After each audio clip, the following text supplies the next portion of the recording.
High সকলে, আশা করি খুব ভালো আছো। আজকে আমরা ক্লাস 5-এর ইংরাজির লেসন 3 বা অধ্যায় 3-এর কিছুটা অংশ আজকে আমরা পড়ব। এই অধ্যায়টি হচ্ছে ফুলমণিজ ইন্ডিয়া, অর্থাৎ ফুলমণির ভারতবর্ষ। এই ফুলমণি হচ্ছে একটি ছোট্ট মেয়ে। তার চোখে আমরা ভারতবর্ষের সংস্কৃতির পরিবর্তন বা সংস্কৃতির যে বিচিত্র সমাবেশ আমাদের ভারতবর্ষে, তার কিছুটা আমরা জানব। তাই চলো আমরা শুরু করি। Let's read. আমরা পড়ি। Phulmoni is a Santhal girl. Phulmoni হয় একজন সাঁওতাল মেয়ে। এই যে ফুলমণি হচ্ছে ছোট্ট একটি মেয়ে যে স্কুলে পড়াশোনা করে। Her house is in a village. তার বাড়ি হচ্ছে একটা গ্রামে। Have you ever been to her house? তোমরা কি তার বাড়িতে কখনো গেছো? There are beautiful pictures painted on the wall both outside and inside her house. তার বাড়ির ভেতরে এবং বাইরে খুব সুন্দর ছবি আঁকা আছে দেওয়ালগুলোতে। All her neighbours have painted on their doorways and interiors. তার সমস্ত প্রতিবেশীরা তাদের দরজা এবং বাড়ির ভেতরে ছবি এঁকেছে। There are pictures of trees, flowers and birds on the walls and floors.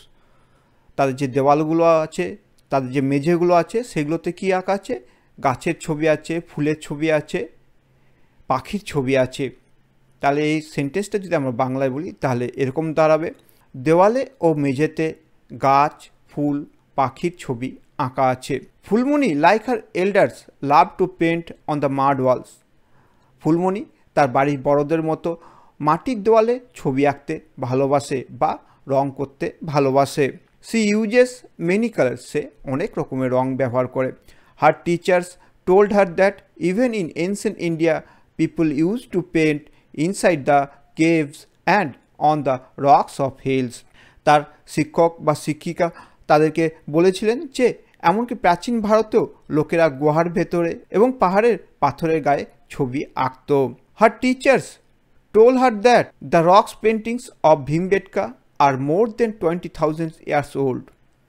তাই এখানে বলা হচ্ছে যে ভীমবেটকা বলে মধ্যপ্রদেশের একটা জায়গা আছে, যেখানে পাহাড়ের গায়ে প্রাচীন আমলে, অর্থাৎ যখন মানুষেরা জঙ্গলে বাস করত, এইসব জায়গাতে, অর্থাৎ ভীমবেটকার যে পাহাড়, যে পাথর আছে, সেই সব জায়গাতে যখন বাস করত, তারা তখন সেই সব পাথরের গায়ে অনেক রকমের ছবি এঁকেছিল।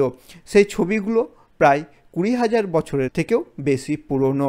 তাহলে এই সেন্টেন্সটা কি মানার দাঁড়াবে? ভীমবেটকার পাথরের গায়ে ছবিগুলো 20,000 বছরেরও বেশি পুরনো। আমরা যদি ভীমবেটকায় যাই বা তোমরা যদি কেউ ভীমবেটকায় যাও, তাহলে তোমরা দেখতে পাবে সেখানে পাথরের গায়ে যে সমস্ত ছবিগুলো আঁকা আছে, সেই ছবিগুলো 20,000 বছর বা তারও বেশি পুরনো। They are red, white, green or yellow in colour. সেগুলো লাল, সবুজ বা হলুদ রঙের। Phulmoni has never been to Bhimbetka to see the rock paintings of ancient man. Phulmoni ওই প্রাচীনকালের লোকেদের পাথরের গায়ে আঁকা ছবিগুলো দেখতে কখনো ভীমবেটকা যায়নি। But she has hard stories about the famous rock paintings from her teacher. কিন্তু সে তার শিক্ষক বা শিক্ষিকার কাছ থেকে এই বিখ্যাত পাথরে আঁকা ছবিগুলো সম্পর্কে অনেক গল্প শুনেছে। One day her teacher showed her a picture. একদিন তার শিক্ষক বা শিক্ষিকা তাকে একটি ছবি দেখিয়েছিলেন। She came to know that it was the picture of very famous cave painting of our country. এবং সে জানতে পেরেছিল যে ওটি আমাদের দেশের একটি বিখ্যাত গুহাচিত্র। Do you want to see the painting? Here it is. তোমরা কি সেই গুহাচিত্রটা দেখতে চাও? তাহলে এখানে তোমরা যে বইয়ের পাতায় যে ছবিটি দেখতে পাচ্ছ, গুহাচিত্র, এটি প্রাচীনকালে ছবিটি আঁকা হয়েছিল একটি গুহার দেওয়ালে। This is one of the painting founded in Ajanta cave. এখানে একটি নতুন নাম পাচ্ছি, সেটি হচ্ছে অজন্তা কেভ বা অজন্তা গুহা। এই অজন্তা গুহা মধ্যপ্রদেশের ঔরঙ্গাবাদে অবস্থিত। এটি পাহাড় কেটে তৈরি করা হয়েছিল। এই গুহাতে 29টি গুহা আছে, বা এই পাহাড়ে 29টি গুহা বানানো আছে বা ঘর বানানো আছে। এর মধ্যে 5টি হচ্ছে উপাসনা গৃহ এবং 24টি গুহাতে প্রায় 200 বৌদ্ধ সন্ন্যাসী ও শিল্পী থাকতেন। 1983 সালে এটি ইউনেস্কোর ওয়ার্ল্ড হেরিটেজ সাইট হিসাবে ঘোষিত হয়। এবং এই অজন্তা গুহার দেওয়ালে দেওয়ালে প্রচুর পরিমাণে কিছু মহান শিল্পীরা ছবি এঁকে গেছেন, যা আজও পর্যটকদের মুগ্ধ করে। It is a fresco. Fresco এক ধরনের বিশেষ চিত্রশিল্পের কৌশল যাতে ছবি আঁকার উপাদান বা সরঞ্জাম ও দেওয়াল বা দেওয়ালের প্লাস্টারের উপাদানের সাথে এমনভাবে মিশে যায় যে সেই চিত্র দেওয়ালের অংশ হয়ে যায়, অর্থাৎ এগুলো হচ্ছে ফ্রেস্কো। অজন্তার গুহার ছবিগুলো হচ্ছে ফ্রেস্কো শিল্পের মধ্যে পড়ে। Almost 2000 years ago, some great Indian artists painted inside the cave of Ajanta and Ellora. প্রায় 2000 বছর আগে অজন্তা এবং ইলোরার গুহার ভেতরে কিছু মহান ভারতীয় শিল্পীরা ছবিগুলো এঁকেছিলেন। Our country is the home to many religions. আমাদের দেশটি অনেক ধর্মের বাসভূমি। Hinduism, Buddhism and Jainism appear together in the sculpture of Ellora. ইলোরার ভাস্কর্যে একসাথে হিন্দু ধর্ম, বৌদ্ধ ধর্ম ও জৈন ধর্মের সমন্বয় ফুটে ওঠে। Down the ages many great artist painted inside many other temples and churches of our country. যুগে যুগে অনেক মহান শিল্পী আমাদের দেশের অন্যান্য মন্দির ও গির্জার ভিতরে অনেক ছবি এঁকেছেন। Little Phulmoni is surprise to know that many of the Indian dance forms started within the temples. ছোট্ট ফুলমণি জেনে অবাক হয়েছিল যে আমাদের দেশের অনেক রকম নাচ শুরু হয়েছিল মন্দিরের ভেতর থেকে বা মন্দির থেকে। Phulmoni is a natural dancer. Phulmoni স্বাভাবিকভাবে নাচতে পারে বা ফুলমণি স্বাভাবিকভাবে একজন নৃত্যশিল্পী। She loves to dance to the rhythm of the drum like all other members of our community. Community মানে হচ্ছে গোষ্ঠী বা সমাজ। সি লাভস টু ডান্স, সে ভালোবাসে, to the rhythm of drum, ঢোলের তালে তালে, like other members of our community, তার গোষ্ঠীর অন্যান্য সদস্যদের মতো। যদি একসঙ্গে এটিকে বলা হয় তাহলে বলা যেতে পারে যে সে তার গোষ্ঠীর অন্যান্য সদস্যদের মতো ঢোলের তালে তালে নাচতে ভালোবাসে। Her teacher said that folk dance is a popular art form among the various community of India. তার শিক্ষক বা শিক্ষিকা বলেছিলেন যে লোকনৃত্য ভারতের অনেক সম্প্রদায়ের মধ্যে একটি জনপ্রিয় শিল্প। The Punjabis love ভাংড়া dance. পাঞ্জাবিরা ভাংড়া করতে ভালোবাসে, অর্থাৎ পাঞ্জাবিরা যে নাচটি করে সেটিকে বলা হয় ভাংড়া। In the same way Dandiya is popular in Gujarat. একইভাবে গুজরাটে ডান্ডিয়া নামে যে নাচটি সেটি জনপ্রিয়। বিহু ইন আসাম। আসামে বিহু নাচ খুবই জনপ্রিয়। And Chhau in West Bengal. এবং একইভাবে ছৌ নৃত্য পশ্চিমবঙ্গে জনপ্রিয়। Phulmoni loves to watch Chhau dance performed during festival. Phulmoni উৎসব চলার সময় ছৌ নাচ দেখতে ভালোবাসে। The performers wear mask. যে নাচে অর্থাৎ যিনি নৃত্যশিল্পী থাকেন তিনি মুখোশ পরেন।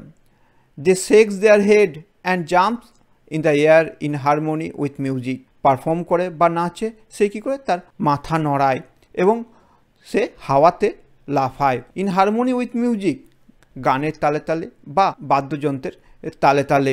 তোমরা ছোট্ট ভিডিও এখানে তোমরা দেখতে পাচ্ছ যেখানে এই ছৌ নাচ হচ্ছে।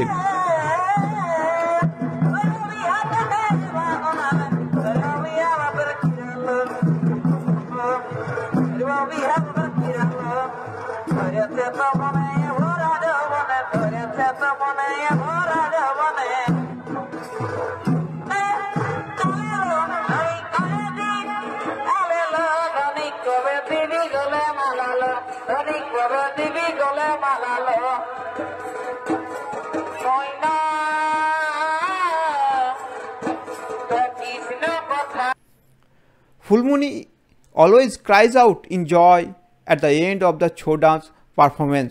ছৌ নাচ যখন শেষ হয় তখন ফুলমণি আনন্দে চিৎকার করে ওঠে। তাহলে এটা আমাদের এখানে শেষ হলো।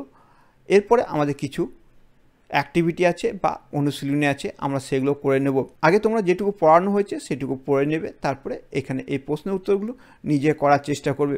আমি এখানে করে দিচ্ছি, তোমরা নিজে করবে, তারপরে সেগুলোকে এখানের সঙ্গে মিলিয়ে নেবে। তাহলে সবথেকে প্রথমে অ্যাক্টিভিটি 1। অ্যাক্টিভিটি 1-এ বলেছে টিক দ্য কারেক্ট অ্যান্সার। এখানে আমাদেরকে সঠিক উত্তরগুলোকে বেছে নিতে হবে। তাহলে 1 নম্বর, the rock painting of Bhimbetka are more than 1000 years, 20,000 years, 12,000 year old. তাহলে এখানে আমাদেরকে বেছে নিতে সঠিক উত্তর। আমরা আগেই পড়েছি যে ভীমবেটকাতে পাথরের উপর আঁকা যে ছবিগুলো পেয়েছি সেগুলো হচ্ছে 20,000 বছর বা তারও বেশি পুরনো। তাহলে আমাদের উত্তর কোনটি হবে? বি। তাহলে আমরা বিতে কী করব? আমরা দাগ দিয়ে দেবো। তাহলে বি হচ্ছে আমাদের সঠিক উত্তর। 2 নম্বর বলছে Ajanta is famous for a cave painting, B wood painting, C canvas painting. Ajanta গুহা কিসের জন্য বিখ্যাত? তার গুহা চিত্রের জন্য, অর্থাৎ কেভ পেন্টিংয়ের জন্য। তাহলে আমাদের উত্তর কী হবে? Cave painting. তাহলে আমাদের এখানে আমরা কেভ পেন্টিংয়ে কী করব? আমরা দাগ দিয়ে দেবো। তাহলে এক্ষেত্রে সঠিক উত্তর এ, কেভ পেন্টিং। এরপর 3 নম্বর, Bihu is popular folk dance of Punjab, Assam, West Bengal. Bihu কোথাকার জনপ্রিয় লোকনৃত্য? সেটি হচ্ছে আসামের। তাহলে আমরা আসামে বি নম্বরে আমরা দাগ দিয়ে দেবো। তাহলে আমাদের এই অ্যাক্টিভিটি একটি পূরণ হয়ে গেল। এবার চলে আসি আমরা 2 নম্বরে। 2 নম্বরে বলছে let's match dance with the state. এখানে কিছু নাচের নাম দেওয়া আছে এবং নিচে দেওয়া আছে কিছু রাজ্যের নাম। আমাদেরকে মেলাতে হবে যে কোন রাজ্যে কোন নাচটি হয়। তাহলে আমরা এক এক করে শুরু করে নিই। তাহলে সবথেকে প্রথমে কী আছে? ছৌ নাচ। ছৌ নাচ কোথায় হয়? পশ্চিমবঙ্গে। তাহলে আমরা ছৌ নাচটা হচ্ছে পশ্চিমবঙ্গের। এরপরে হচ্ছে ডান্ডিয়া। ডান্ডিয়া কোথাকার নাচ? গুজরাটের। তাহলে আমরা ডান্ডিয়া হচ্ছে গুজরাটের। এরপরে হচ্ছে ভাংড়া। ভাংড়া কোথাকার নাচ? ভাংড়া হচ্ছে পাঞ্জাবের নৃত্য। তাহলে আমরা কি করব? তোমাদের বোঝার জন্য আমি নিচে দিয়ে দাগটা দিলাম যাতে তোমরা সহজে বুঝতে পারো। তোমরা যখন লিখবে তখন লিখবে পাঞ্জাব, ভাংড়া, ওয়েস্ট বেঙ্গল, ছৌ, গুজরাট, ডান্ডিয়া, এইভাবে লিখবে। তাহলে তোমাদের মনে থাকবে ভালো। 2 নম্বর অ্যাক্টিভিটি সেটা হয়ে গেল। এরপর চলে আসি আমরা 3 নম্বর অ্যাক্টিভিটিতে। 3 নম্বর অ্যাক্টিভিটিতে আমাদের বলছে কি? যে let's supply the missing information. এখানে আমাদেরকে যেসব তথ্যগুলো মিসিং আছে অর্থাৎ নেই সেগুলো আমাদেরকে এখানে লিখতে হবে। তাহলে প্রথমেই কি বলেছে? The primary colour use in the rock painting of Bhimbetka are. ভীমবেটকাতে যে সমস্ত পাথরের গায়ে ছবিগুলো আছে তাতে কোন কোন রং দেখা যায় সেগুলো আমাদের এখানে লিখতে হবে। তার কী কী রং দেখা যায় আমরা আগেই পড়েছি। সেগুলো হচ্ছে কি? রেড অর্থাৎ লাল, হোয়াইট অর্থাৎ সাদা, গ্রিন অর্থাৎ সবুজ, অ্যান্ড ইয়েলো অর্থাৎ হলুদ।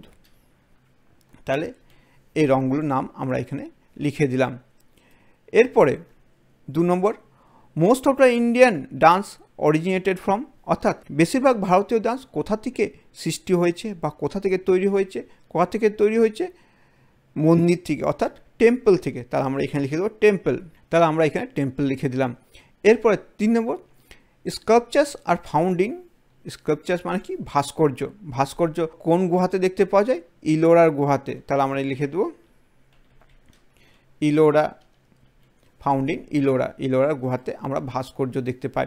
ভাস্কর্য মানে হচ্ছে কোনো কিছুকে খোদাই করে কোনো মূর্তি বা মূর্তির মতো তৈরি করা, তাকে বলা হয় স্কাল্পচার বা ভাস্কর্য। 4 নম্বর, in the cave of Ajanta we find. অজন্তার গুহাতে আমরা কি দেখতে পাই বা কী ধরনের চিত্রশিল্প দেখতে পাই? সেটা হচ্ছে ফ্রেস্কো। তাহলে আমরা এখানে সেটা লিখে দেবো। তাহলে এখানে কি লিখবো? তাহলে আমরা এখানে ফ্রেস্কো লিখে দিলাম। অর্থাৎ আমাদের অ্যাক্টিভিটি 3টি পূরণ হয়ে গেল। তাই তোমরা নিজের থেকেই প্রথমে অ্যাক্টিভিটি 1, 2, 3 করবে, তারপরে তোমাদের উত্তরগুলো এখান থেকে মিলিয়ে নেবে। তাহলে আজকে এখানেই শেষ করছি। এর পরের দিন এর পরের অংশ আমরা পড়ব।